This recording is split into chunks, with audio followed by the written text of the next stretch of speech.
Hello, everybody. Can you hear me? Excellent.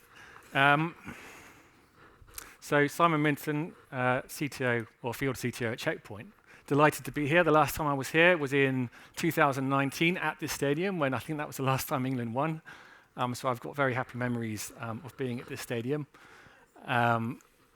Just like James Ryan, James has very good memories of being at this stadium because he's winning all those games. So I don't have a limerick like Sherlock had a limerick, but I am dressed in the Irish colours today because I knew that you'd appreciate it. This is as white as I can go without looking a bit dodgy. So what are we going to talk today about? I've got lots of gifts, and the reason I've got this in my hand, can anybody tell me what this is? Millennium Falcon, so there's going to be a few Star Wars gifts. So who has heard of pig butchering? We're in Ireland. I'm guessing there is kind of pigs here, but pig butchering scams are something different. We're going to talk about that. I read about it about a month ago, and it's just unbelievable what it is. It's a new type of scam. We are going to talk about crypto and gold and foreign exchange. We're going to delve into the world of wrestling. And of course, any presentation wouldn't be complete without a lightsaber-wielding cat. And who doesn't want to see stormtroopers dancing? Because they're happy. And I'm afraid to say, yes, there are going to be more cat videos in this as well. So that's our agenda today. I shall move on through it. So pig butchering. I was reading The Economist about a month ago, and I read this, and there's a series of articles on pig butchering, what it is, where it's come from, and how big it's gotten. And there's actually a podcast now on that you can download from The Economist. It's an 8-series podcast. It's fascinating, so I'm going to delve into that and tell you what it is.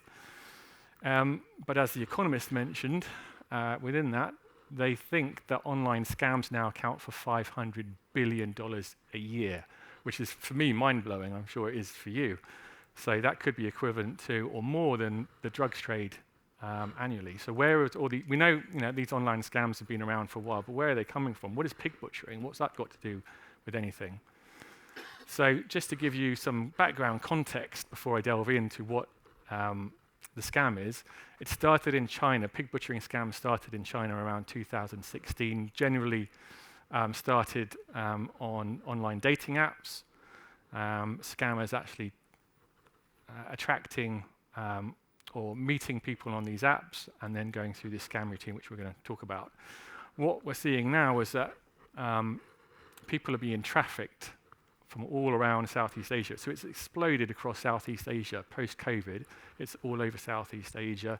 People are being trafficked into these call centers that are locked down. Their passports are taken, and they're forced to work 16, 18 hours a day on these scams against their will, and there's no way they can escape. Unfortunately, some of these places have been reported, and they're using Starlink, Elon Musk's Starlink services, because they don't have other access to internet, and unfortunately, it's still happening, even though they know about it. So, what is it? But just to that it's also starting to move across the world. We're seeing it in different places in Africa. It's moving into other places in South America. Anywhere where there's low governance in those countries, these gangs are now springing up.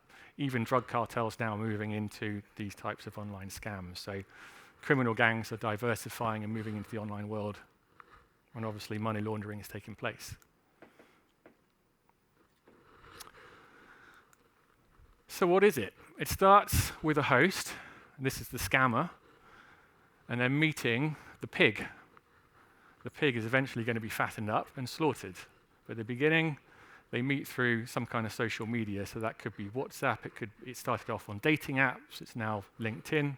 How many people here have had random LinkedIn requests? How many people get followed on Meta, Instagram, that turns into a conversation over time? How many people per day get a weird text or a WhatsApp through? These are the scammers that are trying to talk to you, and they're trying to build a relationship with you. And over time, they build trust.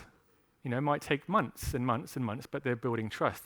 They might, if you're someone living in Ireland and you like football, or rugby, they might be talking about the Premier League, they might be talking about rugby, they might be talking about, or it might be on a dating app, and they might be trying to build a romantic partnership. I was just talking to one friend in India, and it's huge now in the Indian cricket. So they're talking, they're building relationships around cricket.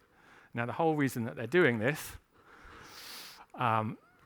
is to steal money, essentially. So what they do is that they get the hosts, these victims, and they introduce them into some kind of investment opportunity. And generally, that's going to be crypto, it's going to be foreign exchange, or it could be gold. So the pigs, the victims, they start using this. They built trust with this individual over time, and they start playing with these apps, and they start investing. And actually, the scammers will allow them to see some returns, so they can see their returns going up, and actually they can withdraw maybe 10% of the amount that they've invested. They can take that back. So in the process, building trust that they can actually get their funds. Now you can guess what happens next. The pigs, the victims, are pressurized to invest more and more and more. So there's one example that was given in The Economist that a bank manager in the US transferred $47 million. Basically, all of his money, his family's money, his daughter's wedding money, her house, the money that they were going to buy a house with, all of their savings, and the bank's deposits were moved into this because he was so convinced after about a year and a half engagement with this person that it was a legitimate enterprise and he was going to make money. He was also a pastor at the church, his local church. So you can imagine, not the kind of person that's going to get involved in scams. That kind of individual scammed out 47 million, went to jail in America. So it's happening across the world. It's not just in Southeast Asia. We're being attacked everywhere in the world. It's just where these gangs are based. So they invest more money in, and the host disappeared at a certain point with all of the victims' money. And that's why it's called pig butchering. They cultivate a pig, they fatten the pig up, and then they slaughter the pig. So it's pretty shocking, isn't it? So as I mentioned, most of those scams, until recently, have been focused on investments, fraudulent investments. Crypto, gold, foreign exchange, and that's still one of the big, it's a big driver behind these pig butchering scams. But what we are also now seeing is that they're starting to steal credentials, and we're going to explore this later through the presentation. What can you do with credentials? But first thing they can do is steal those credentials and then use them for different types of scams or sell them on the dark web. And something which I find deeply disturbing is that they're also evolving into sextortion scams. So Brian earlier was talking about how deepfake images can be used in deepfake videos. So actually I've been looking at my son's 15, using Snapchat. I'm starting to see inappropriate videos and content there which are fabricated, which are fake. And there's been some horrendous incidents, and you've probably read about it in the newspapers, but in the UK and probably in Ireland as well, where young teenagers have committed suicide because they've been extorted or sextorted by these online who originally might have looked for real naked photos, but actually now increasingly fabricating that, but then sextorting those individuals. So what can we do to help? So my mother always says, forewarned is forearmed, which is a bit ironic because when it comes to scams, my mother endlessly, week after week, would tell me, but I just invested in this, or I just got involved with this. And I'm like, Mum, no, that is a scam. Anything that promises to give you more than 6% interest is a scam. Just don't do it. But she's kind of gone with that, and now she actually, because she's quite old, she enjoys talking on the phone. I've got 3 siblings. We try and talk as much as possible, but she actually enjoys talking to scammers now. So she knows that they're scamming her, but she'll spend an hour and a half on the phone with them, and then she'll WhatsApp me afterwards. So she's learnt from that. But I was almost caught. I've got twin boy and a girl, and when they were about 9 months old, I was desperate to buy a van. I've always wanted VW. I live in Bristol, so I go down to the coast a lot, go surfing, and I was desperate to just get a cool VW transporter van, and I'd been looking at Auto Trader, and what I hadn't realised that 95% of the ads on Auto Trader are just scams. So it was the first time I'd ever bought a car on Auto Trader. I was looking on. And I was like, oh, there's a range of vehicles, and probably, these ones look scammy, but these ones that's in my price range. I hadn't realized that almost all of them, apart from one or two, were scams. So just something, if you're buying a car, most places you're going to look, it's going to be a scam. So I built up this relationship with a person who purported to be in Scotland selling this van, and we got to the point where I was going to put money on that van. And at the point where we got to, I was in a, what do you call it, the places or the soft toy place where you go with your kids. I was in one of those places. Imagine all of you were crawling around on your knees, screaming your head off. It was like that kind of environment, soft play center with 300 kids just screaming and shouting, and I was trying to deal with this guy and my 9-month-old twins running everywhere. And I was trying to close it. He was trying to close me. And it was only at the point where I just twigged that actually it's in Scotland, and you said you were coming down to Bristol. You can't come down now to Bristol, so I can see it, put a deposit down on it, or pay for it, whatever. But I'm going to put down the money, and I was this close to actually pressing the button on PayPal to transfer £6,000 as deposit for this van. And then I felt a rush of relief and shame, probably, that I'd come that close to actually being a scam myself. So I think everyone. I've been working in this cybersecurity for 20 years, and I almost came that close to losing £6,000. So I think everyone's at risk. So apart from educating, our families, what else can we do? Have I been pwned? Go to this website, sign up, sign yourself, put your email in, put all of your family's email in. If your email is involved in a breach, you'll get notified. So this is something, and I see this happening. I probably get an email from them once a quarter or so with one of my family's emails that have been involved in some kind of breach, and obviously then you have to go and change the password. I did mention cats. Do not use the same password like my mother for every social media account, your Gmail account, your Hotmail account. Have different emails, and I know that have different passwords. I know that can be quite difficult, but there are password managers now. You've got Google Password Manager, you've got Apple. I use 1Password because I use it for the family, including my mother. So as the cat says, don't use the same password. Definitely do get a password manager. So how are criminals using deepfakes and AI to attack your company? Because they're going to be slightly different techniques, perhaps, to attacking individuals. So despite the emergence of AI, of deepfakes, all of these different technologies, the actual techniques that attackers go after or use stay the same. So this comes from the latest Verizon data breach report, and you can see there, phishing and credentials are by far the majority in terms of the tactics used in breaches. And email and web applications still the top attack vectors. So why is that important? Because phishing and credentials are intrinsically interlinked.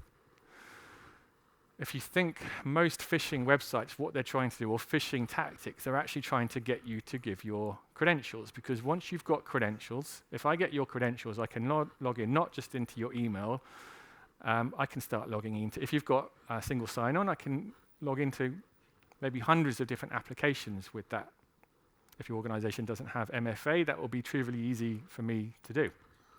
Even if you do have MFA, I may be able to bypass that in a certain way. But the point being is that I can get into your email, I can get into various applications that you have access to, I can start traversing across into other applications, I can spoof your email, I can then start spoofing others' email, I can start moving laterally across your environment, your company, to get to different types of data, access to different systems that I want to get access to.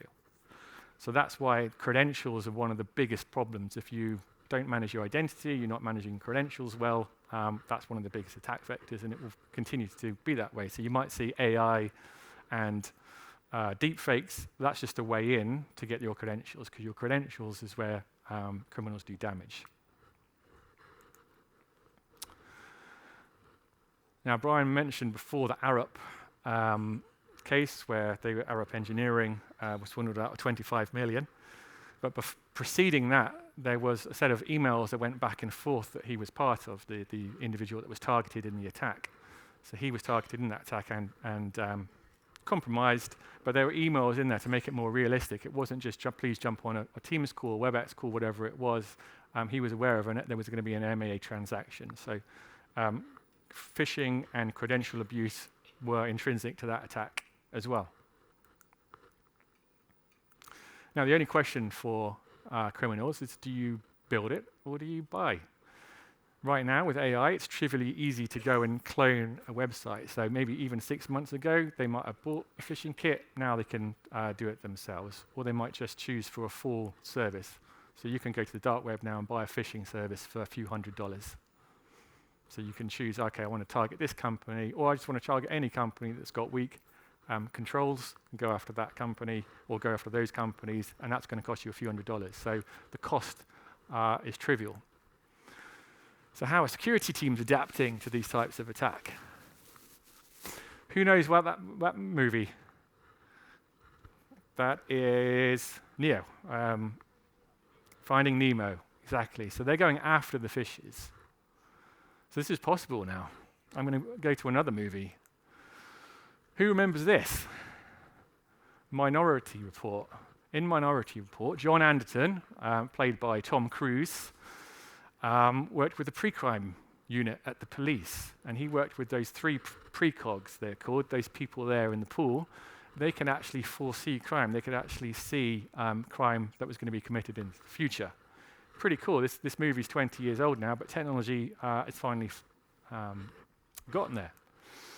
So you can actually detect phishing attacks before they happen. Now, how can you do that? There's technology now that you can deploy a beacon into your website, into your web property, your web estate, that if that website is cloned, then you can get an alert to that. So anybody that then tries to copy because most scamming techniques, they're going to copy it's going to look like your website. It's going to look like this, your email. But you can get alert on that. Another common tactic is typo squatting, so creating a domain that looks very, very similar to your website. It might just have a dash in it or a dot or just a number or something, but it looks like it looks the same, but it's slightly different. And you can detect this as soon as it's registered, you can detect it before a phishing attack takes place.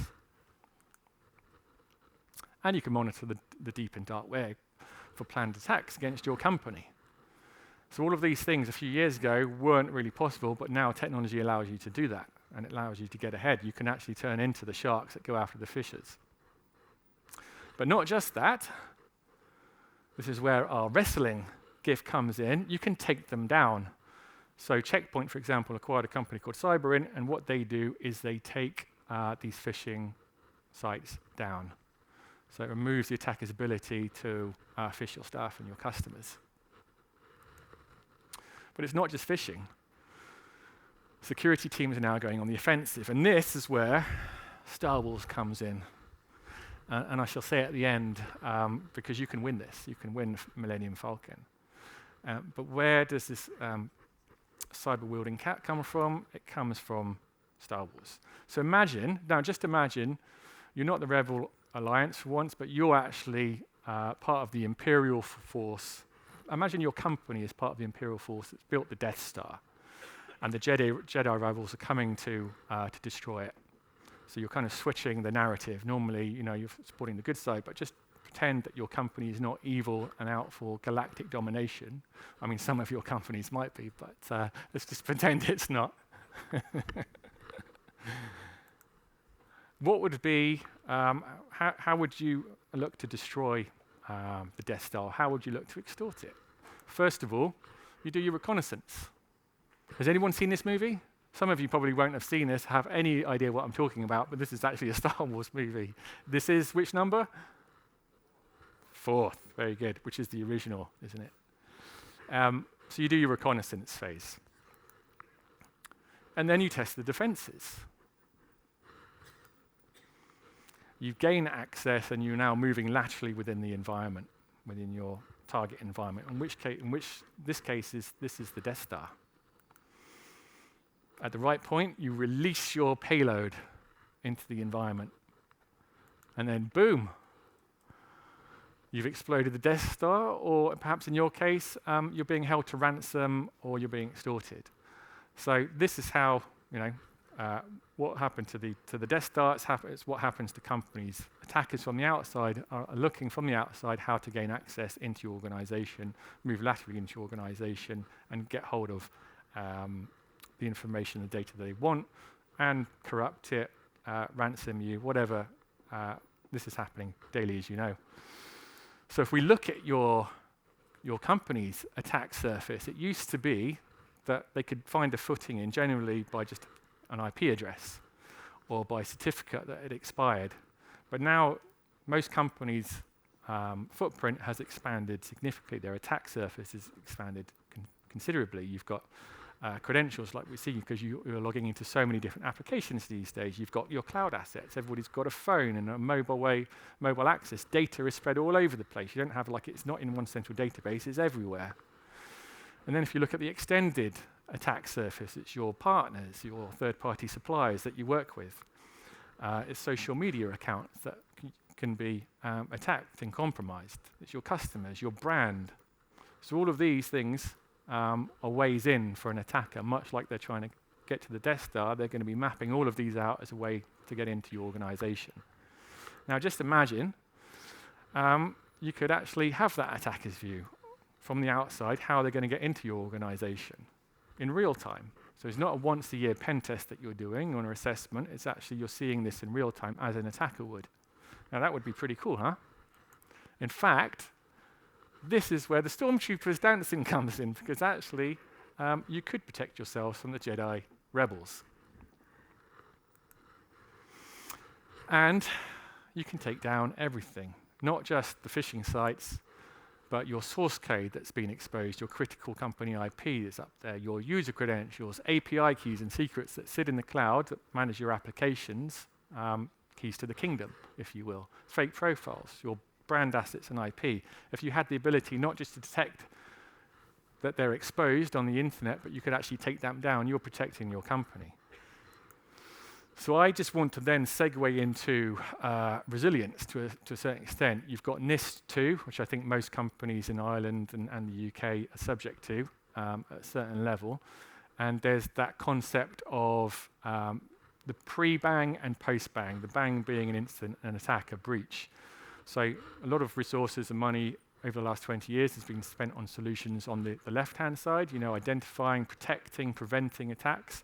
And then I think over the last few years, we've seen more money going on to the recovery phase, the respond and recovery, particularly around solutions like XDR, EDR, that's endpoint detect and respond type of thing that can actually bring your company back up or find that attack and manage that attack. So we're seeing resilience top of mind for many organizations.